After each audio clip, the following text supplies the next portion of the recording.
हाँ तो मेरे प्यारे दोस्त, मैं फिर आपके बीच में आ गया हूँ और मैं आज आपको बताने वाला हूँ बहुत ही विस्फोटक तरीके से, बहुत ही शानदार और जानदार तरीके से आपका आज बताने वाला वैदिक पीरियड के बारे में। कि जब हमारा आपने बताया था कि आपको मैंने बताया था कि जो आपका जो हड़प्पा सभ्यता जो है, हड़प्पा सभ्यता में बहुत सारे ऐसे हमारे सिविलाइजेशन जो चल रहे थे, उस सिविलाइजेशन का एक समय आने के बाद क्या होता है कि अंत हो जाता है। और उसका अंत माना जाता है कि एक बार एक ऐसी बाढ़ आई थी जिसके कारण, रेनफॉल के कारण हमारा क्या होता है, हड़प्पा सभ्यता का अंत हो जाता है। लेकिन उसके बाद एक न्यू सभ्यता का विकास होता है और ये जो सभ्यता कहलाती है हमारी वैदिक सभ्यता कहलाती है। और ये वैदिक पीरियड हमारा देखने को मिलता है। अभी आपने 3 टाइप्स का सिविलाइजेशन देख लिया। एक सिविलाइजेशन आपने देखा है कि जो हमारा हिस्टोरिक पीरियड होता है, हिस्टोरिक पीरियड से भी पहले का जो प्री हिस्टोरिक पीरियड होता है उसका भी 3 पार्ट मैंने देखा था। उसके बाद मैंने सिंधु सिविलाइजेशन या हड़प्पा सिविलाइजेशन के बारे में जाना और अब मैं देख रहा हूँ वैदिक सिविलाइजेशन के बारे में जो, और इसका जो गहरा प्रभाव आपको आज देखने को मिलेगा। ये जो है सो बहुत ही इंपॉर्टेंट टॉपिक है और कहीं से भी कभी भी यहाँ से क्वेश्चन बनते रहते हैं, इसलिए केयरफुली रह करके आप पूरी तरह से समझने की कोशिश करेंगे। ये वैदिक पीरियड है मेरे दोस्त। वैदिक पीरियड जो है इसमें क्या है कि जो हमारे पास आज वेद देखने को मिलता है, ग्रंथ देखने को जो मिलता है, रामायण महाभारत की कथाएं जो आप सुनते हो और जो आज आपके समय में बहुत सारे गॉड की जो पूजा हम लोग करते हैं, ये कहीं ये जो शुरुआत हुई है या इसके बारे में जो विचार हमारे पास देखने को सबसे पहला जो मिलता है और जो इसके बारे में एक्सप्लेनेशन वगैरह बहुत सारे जो वेद देखने को मिल रहा है आपका वैदिक पीरियड में ही देखने को मिलता है। तो ये स्टार्टिंग पीरियड हमारा है और इस स्टार्टिंग पीरियड में कुछ चीज़ों को आज मैं डिस्कस करूंगा और मैं लाइन बाय लाइन हर चीज़ों को समझाने का पूरी तरह प्रयास करूंगा। बस आप उसी तरह बने रहेंगे जिस तरह मैं समझाने का प्रयास कर रहा हूं। यहाँ पे वैदिक पीरियड की जो शुरुआत होती है वो 1500 BC टू 600 BC के बीच में होता है। ये 1500 से लेकर के 600 BC तक का हमारा वैदिक पीरियड कहलाता है। और ये वैदिक पीरियड 2 टाइप्स का यहाँ पे देखने को मिलता है। पहला मिलता है आपका पर्व वैदिक और दूसरा मिलता है बिफोर वैदिक या उत्तर वैदिक। एक ऐसा समय होता है जो हमारा ऋग वैदिक जो पीरियड होता है, ऋग वैदिक पीरियड का जो पहला जो ऋग वैदिक पीरियड पूरी तरह से चल रहा होता है और हमारा एक होता है उत्तर वैदिक काल। 2 प्रकार का मेरे पास काल देखने को मिलता है। आपका ऋग वैदिक जो ऋग पीरियड है, ऋग वैदिक पीरियड है आपका 1500 से 1000 BC तक, आपका 1500 से लेकर के 1000 BC तक यदि आओगे तो आपको ऋग वैदिक पीरियड देखने को मिलता है, मीन्स स्टार्टिंग पीरियड देखने को मिलता है हमारा वेद का। उसके बाद ये उत्तर वैदिक है जिसमें उसके बाद की काल को देखने को मिलता है और ये जो है आपका 1000 BC से लेकर के 600 BC तक के 1000 BC टू 600 BC तक का देखने को मिलता है टाइम अकॉर्डिंग।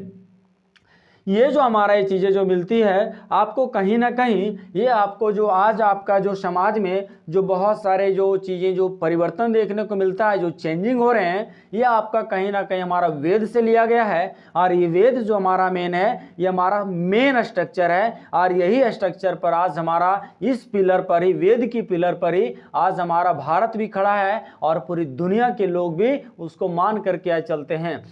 आज चलो इसके बारे में डिस्कशन करता हूँ कुछ चीज़ों के बारे में। मैं यदि बात करूँ उस समय की लिटरेचर की बारे में, साहित्य के बारे में, तो साहित्य जो है उसे बहुत इंपॉर्टेंट होता था और उस समय मेरे पास वेद देखने को मिलता है। और ये लाइन बाय लाइन में समझूं कि साहित्य में वेद तो इम्पोर्टेंट है लेकिन और भी चीज़ें भी इम्पोर्टेंट है। जैसे देखिए वहाँ पे ब्राह्मण का भी रोल बहुत देखने को मिलता है और यार्ण्यक को देखने को मिलता है और उपनिषद को देखने को मिलता है।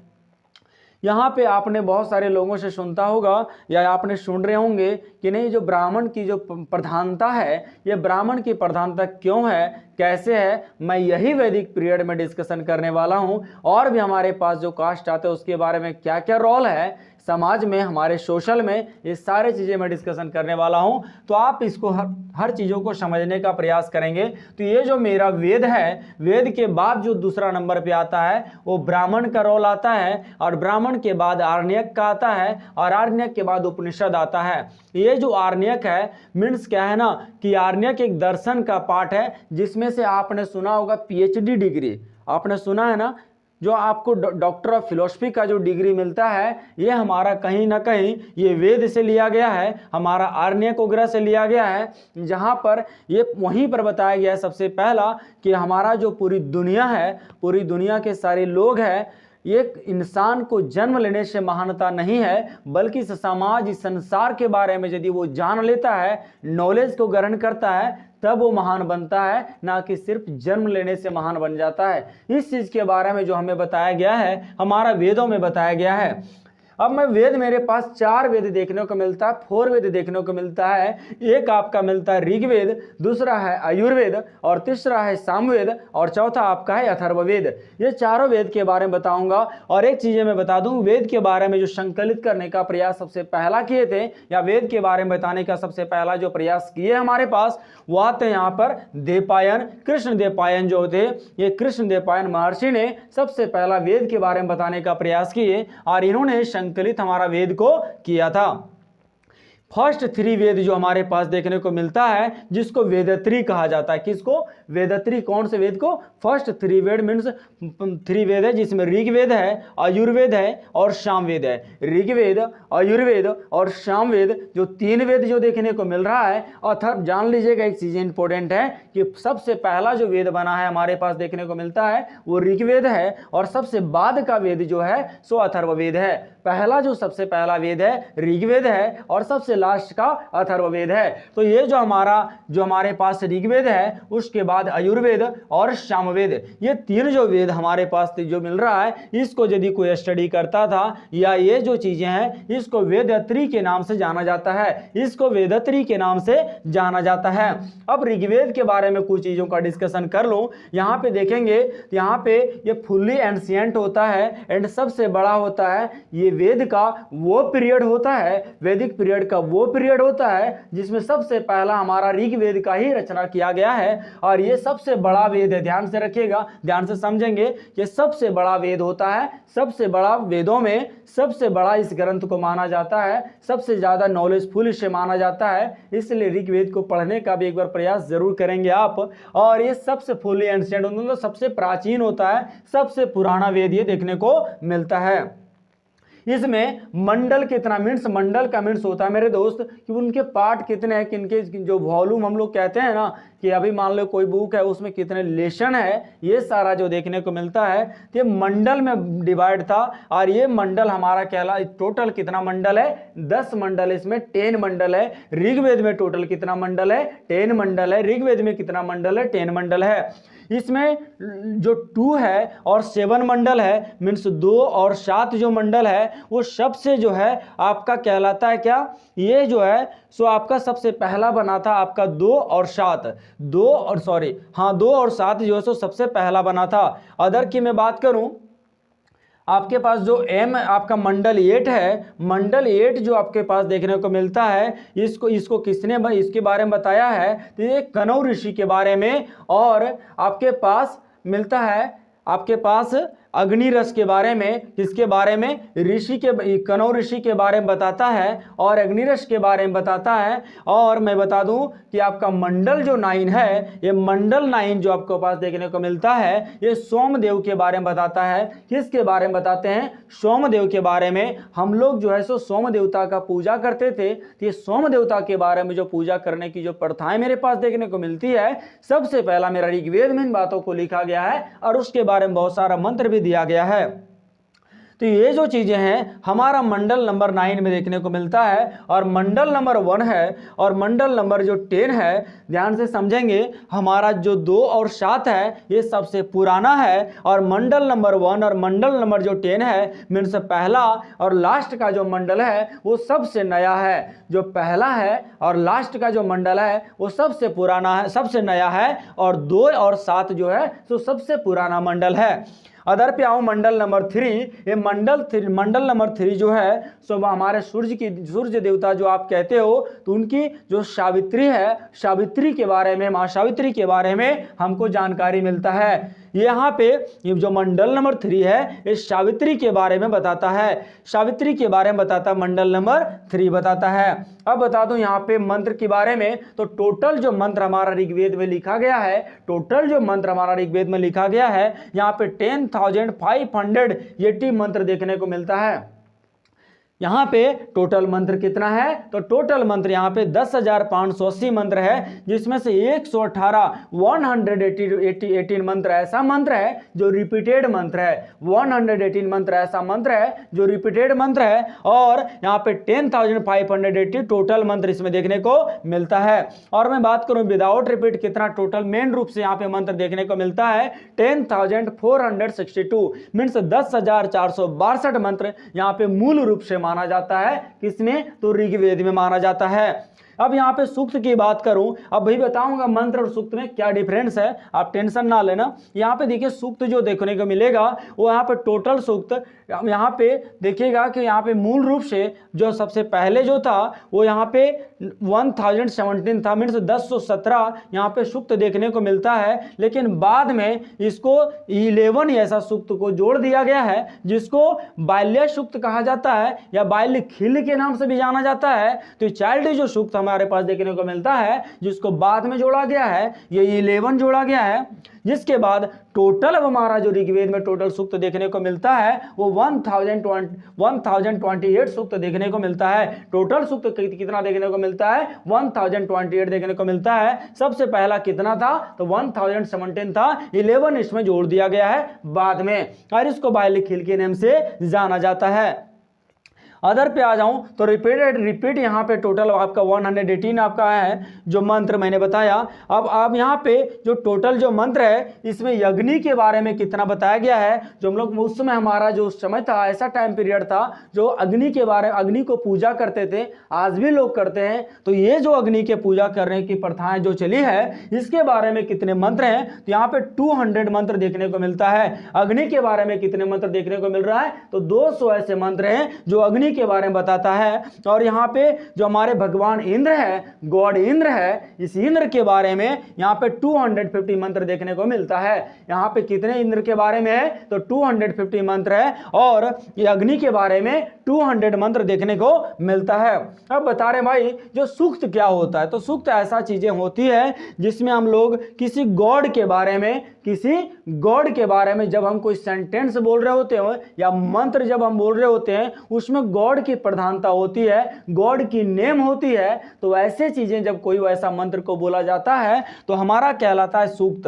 क्या कहलाता है, सूक्त कहलाता है। और कोई ऐसा चीजें जो मैं लिख रहा होता हूं जिसमें गॉड का वर्णन बहुत ज्यादा और नेम बहुत ज्यादा लिखा हुआ होता है, तो ऐसे चीज को हम सूक्त के नेम से जानते हैं। और ये छंद क्या होता है, तो ये क्या होता है ना कि जो कर्मागत हम लोग राइटिंग करते हैं, लिखते हैं ना, जैसे मैंने किसी चीज़ को मान लीजिए हम लिख रहा हूँ ये कोई इंडिया के बारे में, भारत के बारे में, तो सबसे पहले भारत क्या है इसके बारे में डिफाइन करता हूँ, भारत में क्या क्या है इसके बारे में डिफाइन करता हूँ, फिर जो जो चीज़ें हैं उसको फिर डिफाइन करता हूँ अलग अलग करके। तो ये जो क्रमबद्ध जो मैं जानकारी जो ले रहा हूँ, मतलब एक के बाद जो एक जानकारी ले रहा हूँ, इसको छंद के नाम से जाना जाता है। इसको ग्रंथ में छंद के नाम से जाना जाता है। जो क्रमबद्ध ज्ञान लेते हैं हम लोग हैं उसको छंद के नाम से जाना जाता है। सूक्त वो चीजें होती है जो वैसे मंत्र होते हैं जिसमें गॉड का नेम यूज किया जाता है, गॉड का नेम यूज किया जाता है, साथ में ऋषि का भी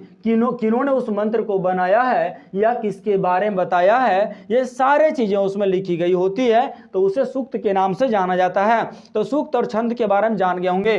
मंत्र क्या होता है, तो मंत्र देखिए हमारा गॉड ये कहता है, मंत्र वो ऐसा चीजें होती है जो एक ऐसा सेंटेंस या ये ऐसा वाक्य होना चाहिए जो गॉड के बारे में बताता हो, और वो एक वर्ड के साथ साथ वर्ड को संकलित तो करना ही है, साथ में वर्ड में ऐसा दम होना चाहिए, ऐसी ताकत होनी चाहिए जो प्रकाश ही प्रकाश फैला दे, मीन्स ज्ञान की उजाला फैला दे, मीन्स ज्ञान का भंडार बता दे, ज्ञान की खजाना आपको बता दे। ऐसे चीजों को हम लोग मंत्र के नाम से जानते हैं। मंत्र किसे कहते हैं? तो मंत्र ऐसे हो जिसमें वैसा सेंटेंस होना चाहिए जो हमारा गॉड के बारे में बताता होगा, और वो गॉड ऐसा होना चाहिए, गॉड के बारे में बताता हो, और सारे वर्ड जो उसमें होना चाहिए कहीं ना कहीं लाइटनेस देने वाला हो, मीन्स प्रकाश फैलाने वाला हो, नॉलेज फैलाने वाला हो। क्यों? क्योंकि वेद का मीनिंग ही है, वेद का मीनिंग जो है, वेद वर्ड जो आया है वो विधि से आया है, और विधि का मीनिंग होता है जानना। वेद जो वर्ड आया है वो विधि से आया है, और विधि का मीनिंग होता है जानना। समझ में आ गया होगा। अब आता हूं दूसरी चीजों पे, जैसे कांड। आपने कई बार सुना होगा सुंदर कांड, ऐसा चीजें का आपने सुना होगा। कांड का मीनिंग क्या होता है? तो कांड का मीनिंग जो हमारा वेद में देखने को मिलता है, वो कांड का मीनिंग होता है टुकड़ा या बंटवारा या डिवाइड, जो हम लोग कहते हो, इसका मीनिंग होता है कांड। जब किसी भी पार्टिकुलर किसी के बारे में एक्सप्लेनेशन दिया हो, जब किसी भी ऐसा गॉड के बारे में पार्टिकुलर रूप से एक बुक ऐसा बताया बुक में दिया गया हो, तो उसको हम लोग कांड के नाम से जानते हैं। और जो कोई सभी एक साथ हो तो उसे संकलित करके दिया गया हो। जैसे वेद हमारा एक संकलित पाठ है, लेकिन यदि किसी के बारे में सुंदर कांड की बात करते हैं तो इसमें जो है श्री भगवान हमारे जो हनुमान जी है, इसके बारे में बहुत सारे जो पार्टिकुलर रूप से बताई गई है, तो मैं इसको जो है सो कांड के नाम से जानता हूं। अब अदर चीजों पे आता हूं, जैसे आयुर्वेद। यहाँ पे मैंने बताया कि ऋग्वेद, आयुर्वेद, सामवेद और अथर्ववेद है। तो यहाँ पे जो आयुर्वेद है, आयुर्वेद का जो है सो यहाँ पे जो आपके पास वर्ड देखने को मिलता है, सबसे पहले ध्यान से समझेंगे कि यहाँ पे जो टाइम इसका है, ये टाइम आपका 1200 BC टू 800 BC में देखने को मिलता है। ये जो आयुर्वेद है, ये आयुर्वेद आपका 1200 से लेकर के 800 BC तक का देखने को मिलता है। ये दो पार्ट में है, ध्यान से समझेंगे, ये दो पार्ट में है। एक आपका कृष्ण आयुर्वेद के बारे में कहलाता है, और दूसरा शुक्ल के नाम से जाना जाता है। जो हमारा आयुर्वेद है, आयुर्वेद जो दो पार्ट में डिवाइड है, पहला है कृष्ण के नाम से, और दूसरा है शुक्ल के नाम से। ध्यान से समझेंगे, जो हमारा जो आयुर्वेद है वो दो पार्ट में डिवाइड है, पहला कृष्ण और दूसरा शुक्ल है। जो कृष्ण हमारा आयुर्वेद है, ये गद और पद दोनों में है। आपने गद और पद के बारे में सुना होगा हिंदी में कि गद होता है और एक पद होता है। ये जो गद और पद है, ये दोनों में आपका कृष्ण आयुर्वेद है, इसमें दोनों देखने को मिलता है। और जो आपका शुक्ल है, इसमें ओनली फॉर ओनली पद में देखने को मिलता है। जो शुक्ल है, इसमें ओनली फॉर ओनली पद में देखने को मिल रहा है, और आपका जो कृष्ण है, इसमें गद एवं पद दोनों में देखने को मिलता है। कई बार ऐसा क्वेश्चन कॉम्पिटिटिव में पूछा गया है कि कौन सा वेद है जो गद एवं पद दोनों में देखने को मिलता है, तो आपका आयुर्वेद देखने को मिलता है।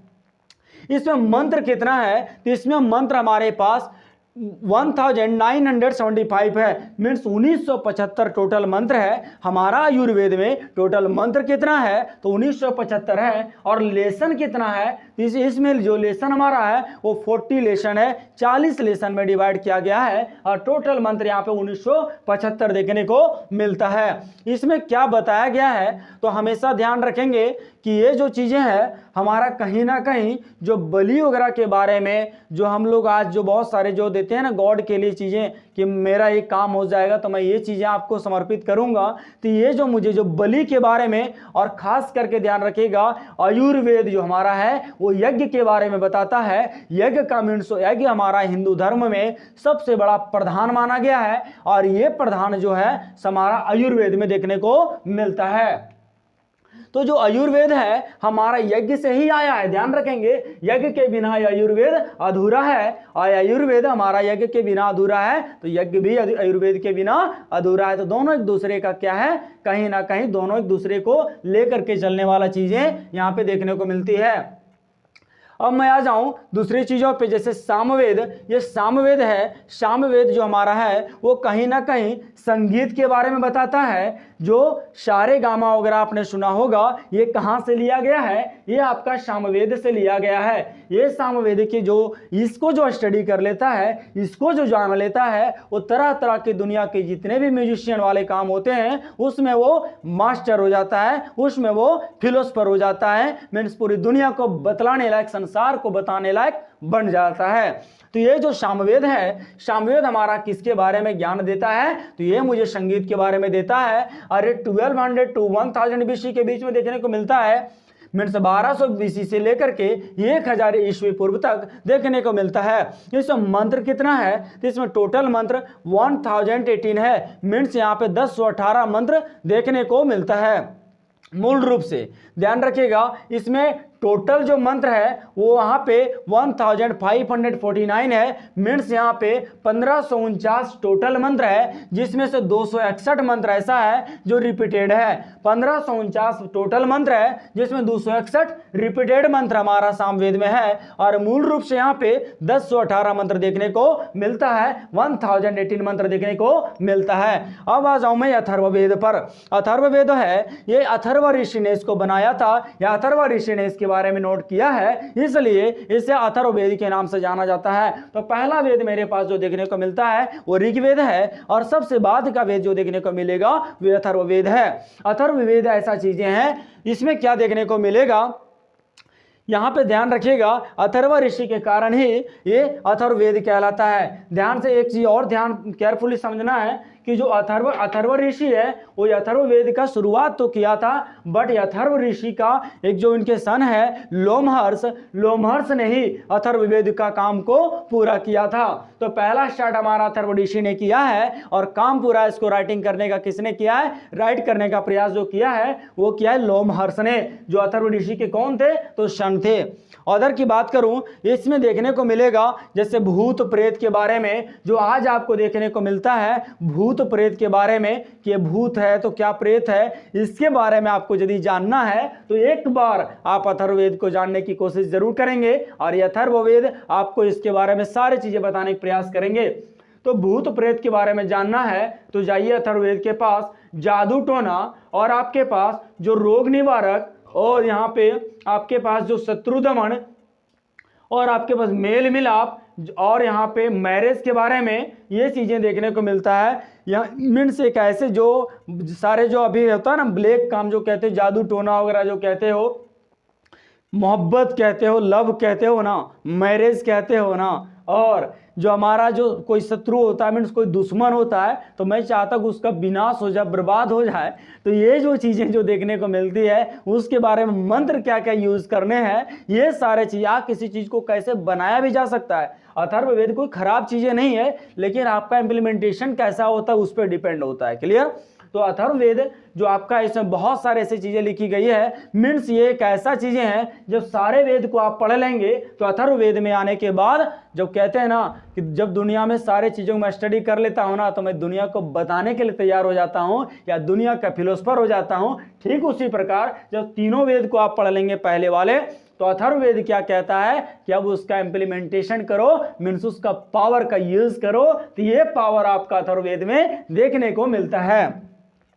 इसमें क्या है कि यहाँ पे मेल मिलाप देखने को मिलेगा, मीन्स जो मोहब्बत है या प्यार है ये आपको अथर्ववेद में देखने को मिलेगा। जो विवाह के बारे में, मैरिज के बारे में जो भी होता है, ये मैरिज के बारे में अथर्ववेद में लिखा गया है। रोग निवारक मीन्स बहुत सारे जो डिजीज हो जाते हैं, तो डिजीज को कैसे ठीक करना है या क्या उनके रीजन है, ये सारे चीज़ें जानकारी आपको देखने को मिलता है। साथ में ध्यान रखेंगे कि जो आपका आयुर्वेद है, जो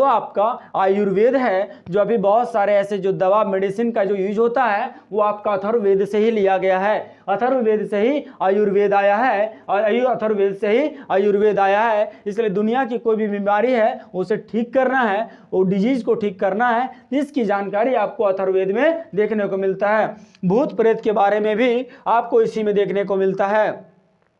आशीर्वाद के बारे में, जो आज आशीर्वाद बहुत प्रधानता है, जो कहते हैं ना कि आप बड़े हैं, आप मुझे आशीर्वाद देंगे तो मैं शायद ग्रेट बन जाऊंगा, ये जो प्रथाएं हैं, ये जो सिस्टम है, ये सिर्फ सिस्टम नहीं है, ये कोई प्रथा नहीं है, ये ट्रेडिशनल का वैसा पार्ट ही सिर्फ ना समझो, एक कहीं ना कहीं वैज्ञानिक पार्ट भी है, साइंटिफिक भी है, और ये साइंटिफिक हमारा अथर्ववेद में देखने को मिलता है। इसमें टोटल लेसन कितना है, तो टोटल 20 लेसन देखने को मिलता है, मीन्स 20 लेसन 20 लेसन देखने को मिल रहा है। इसमें सूक्त कितना है, तो सूक्त यहाँ पे 731 है, सूक्त कितना है 731 है। और यहाँ पे मंत्र जो है, यहाँ पे मंत्र यहाँ पे ध्यान से समझने की कोशिश करेंगे कि यहाँ पे 500,987 मीन्स 5987 मंत्र ऐसे हैं जो इसको मूल रूप से माना जाता है, और इसमें कुछ मंत्र जोड़ करके इसमें 6000 मीन्स 6000 मंत्र भी माना जाता है, क्योंकि एक मंत्र में कई ऐसे विद्वान हैं जो क्या है कि एक ही मंत्र में कई मंत्र को माना जाता है कि शामिल है, जिसके कारण से कोई इसको 6000 मंत्र का संकलन माना जाता है या बुक मानते हैं, या तो कोई जो ऐसे हैं जो 987 मंत्र का बुक को मानते हैं कि इसमें 5987 मंत्र है, और कोई इसे 6000 मंत्र मान लेते हैं। टोटल इसमें लेसन कितना है, तो 20 लेसन है। अब कुछ चीज़ें समझने की बात है। यहाँ पे मैंने आर्य का जिक्र किया है। ये जो आर्य थे, आर्यों ने ही इसके बारे में बताया है, आर्यों ने ही इसकी रचना किए हैं। ये जो है आर्य हमारे इंडिया में सबसे पहला पंजाब और अफगानिस्तान एरिया में आकर के बसे थे। कहाँ पे बसे थे? पंजाब और अफगानिस्तान के एरिया में आकर के बसे थे। इनकी जो अपनी भाषा थी, लैंग्वेज थी, वो संस्कृत थी। इनकी जो अपनी भाषा थी, अपनी लैंग्वेज थी, वो संस्कृत थी। ये कहाँ से आए हुए थे? तो वे मिडिल एशिया से माना जाता है कि आए थे। और यहाँ पे जैसे बाल गंगाधर तिलक वगैरह ने बहुत सारा स्टडी करने के बाद उन्होंने ये बताया कि ये जो है नॉर्थ एशिया का पार्ट है, मीन्स नॉर्थ एशिया से सारे आए हुए थे। इनकी बिजनेस क्या था? तो बिजनेस ये था कि ये पशुपालन वगैरह की एक्टिविटी करते थे और एग्रीकल्चर करते थे, मीन्स जो भी एनिमल है उसको पालने का काम करते थे, और उसी से अपनी गुजारा भत्ता जो है डेली बेसिस का जो एक्सपेंसेस है उसको फुलफिल करते थे और एग्रीकल्चर का काम किया करते थे। इनके लिए सबसे जो काव है, जो गाय है, गाय एक ऐसे प्राणी देखने को इनके लिए मिलता है जो सबका डेथ किया जा सकता है, बट काव को कभी डेथ नहीं किया जा सकता है। काव को इन्होंने पूजनीय माना है, मीन्स यहाँ पे इसमें वेद में काव को पूजनीय माना है। इसलिए आज भी आप समाज में देखेंगे कि काव मैं मिट जाऊं तो ठीक है, बट काव को नहीं मिटने दूंगा। ये जो कसम खाने की जो प्रथाएं हैं, कहीं ना कहीं ये वेद से लिया गया है, और आपका वेद में लिखा गया है कि काव एक ऐसा है प्राणी है जिसका डेथ नहीं करना चाहिए, क्योंकि वो हमारे लिए बहुत यूजफुल है, और बहुत सारे ऐसे चीजें हैं जो उनमें गॉड का निवास माना गया है, गॉड और गॉडेस का। तो यहाँ पे उन्हें अलाउ नहीं किया जाता है मारने का, उन्हें डेथ करने के अलाउ नहीं है। और सबसे जो प्यारा इनको एनिमल मिलता है, वो प्यारा एनिमल में इनके पास दो यहाँ पे एनिमल में हॉर्स है। घोड़ा जो है, घोड़ा इनके लिए सबसे प्रिय पशु है। घोड़ा जो है वो सबसे प्रिय पशु है। और अभी भी आप देखना कि कोई राजा महाराजा कैसे मैरिज वगैरह होता है, या कोई कभी ऐसा होगा मैरिज यदि हिंदू धर्म में, रिलीजन में, तो आप देखना, या कई ऐसे रिलीजन में जिसमें घोड़ा का यूज़ करता है। घोड़ा का यूज़ करने का मीनिंग समझा जाता है कि मैं एक अच्छे ऐसा काम करने जा रहा हूं जो बड़े लेवल का है, और जिसकी प्रधानता एवं सारे समाज में इसकी इज्जत बहुत ज़्यादा है, मीन्स बहुत ज़्यादा बिग लेवल का लोगों को स्टैंडर्ड अपर लेवल को माना जाता है। तो ये जो हॉर्स हमारा है, ये हॉर्स आपका जो है कहाँ से देखने को मिलता है? तो ये आपका देखने को मिलता है वेद से ही, कि हॉर्स हमारे लिए बहुत प्रिय थे। और हमारे जो सबसे प्रिय देवता उस समय थे वह इंद्र जी थे। इंद्र भगवान जो आज भी देखने को मिलता है, ये इंद्र गॉड जो है तो सबसे ज़्यादा प्रिय हमारा ये वैदिक पीरियड में देखने को मिलता है। तो इस वीडियो हमारा वैदिक पीरियड का ये फर्स्ट वीडियो था। आने वाला वीडियो और भी खतरनाक और लाजवाब होने वाली है। आप इस वीडियो पे बने रहेंगे और आने वाले वीडियो पे पूरी तरह से केयरफुल रह करके आप इसको देखने का प्रयास करेंगे। मुझे लगता है कि वैदिक पीरियड में वो चीज़ें मैं बताने वाला हूँ जो आपकी लाइफ बदल करके ना रख दे। तो कहना थैंक यू सो मच, और इस वीडियो को लाइक करेंगे, और यदि आप सब्सक्राइब नहीं किए हैं तो एक बार आप मोहब्बत के साथ सब्सक्राइब करेंगे और इसको शेयर भी करने की कोशिश करें, क्योंकि आप बदलेंगे तो जग बदलेगा, और जग बदलेगा तो पूरी ब्रह्मांड बदलेगा। Thank you so much.